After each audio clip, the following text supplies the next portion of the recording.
नमस्कार मंडळी. हा व्हिडिओ थोडासा लांब होईल, परंतु खूप महत्त्वाचा व्हिडिओ मी आपले विचार तुम्हा सर्वांसमोर मांडत आहे. प्रत्येकांनी मला सपोर्ट केला आणि त्यांनीच सांगितलं की या विषयावर तुम्ही एक व्हिडिओ बनवा. खरंच धन्यवाद मित्रा. हा व्हिडिओ तुझ्यापर्यंत आहे. आजचा विषय नागपूरसाठी मर्यादित नाही आहे. हा विदर्भासाठी आणि इतर राज्यांसाठी सुद्धा विचार करण्यासारखा आहे.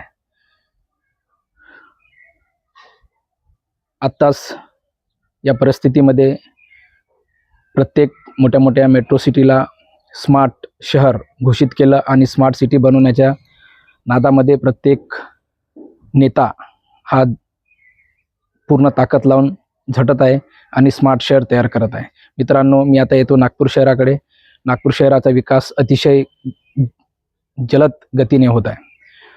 परंतु तुम्ही हा विचार करा, नुसतं स्मार्ट सिटी फक्त शहरच विकसित होतील का?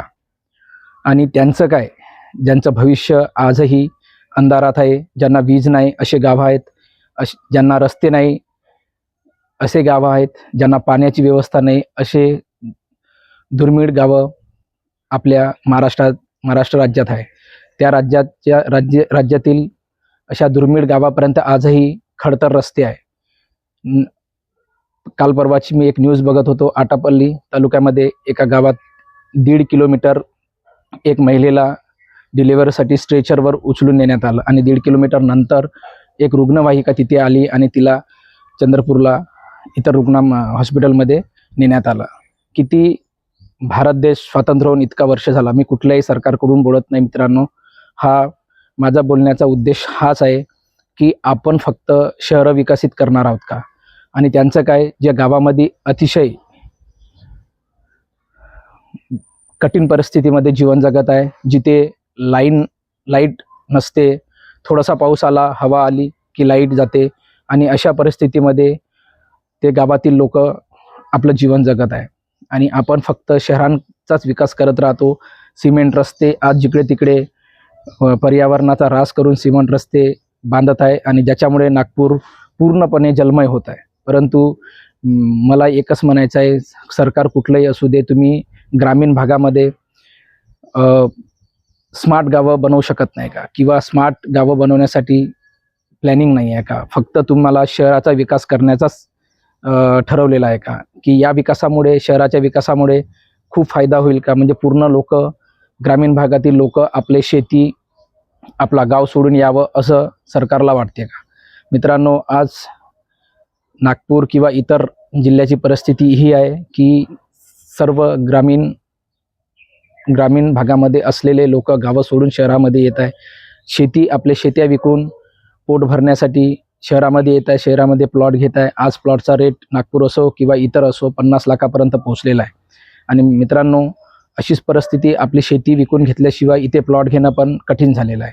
अशा परिस्थितीमध्ये का विकासापासून ग्रामीण भागाला आपण दूर करत आहोत? मित्रांनो, हा विचार करण्यासाठी आपल्याला भाग पाडत आहे की ग्रामीण भागाला नक्कीच विकसित व्हायला पाहिजे अशी तरतूद केंद्र सरकारने आपल्या सरकारला आणायला पाहिजे आणि जनतेला विकासापासून दूर करायला नाही पाहिजे. हीच मला एक विनंती आहे की ज्याप्रमाणे तुम्ही स्मार्ट शहर बनवत आहे तसं तुम्ही स्मार्ट गावं बनवा आणि कुठलाही माणूस शहरात यायला नाही पाहिजे असे रोजगार तुम्ही तयार करा. रस्ते, जे मनुष्याच्या जे मूलभूत गरजा आहे, रस्ते, पाणी, स्वास्थ्य आणि शिक्षण, या गोष्टीकडे सर्वात जास्त लक्ष देऊन गावोगावी तुमची योजना पोचायला पाहिजे असे योजना राबवण्यात यावी आणि जेणेकरून शहरासोबत गावाचा पण विकास झाला पाहिजे. आज गावांमध्ये पाऊस आला की पूर येतो. अशा परिस्थितीमध्ये छोटे छोटे पूल असतात की जे आपण ओलांडू शकत नाही आणि अशा परिस्थितीमध्ये जर इमर्जन्सी आली तर लोकांची समस्या वाढून जाते, जीव जाण्याचे पण चान्सेस असतात. तर सरकारला माझी एकच विनंती आहे की ज्याप्रमाणे स्मार्ट शहर तुम्ही बनवत आहात त्याचप्रमाणे स्मार्ट गावंसुद्धा बनवा आणि गावाची समस्या सोडवा. जय हिंद, जय भारत.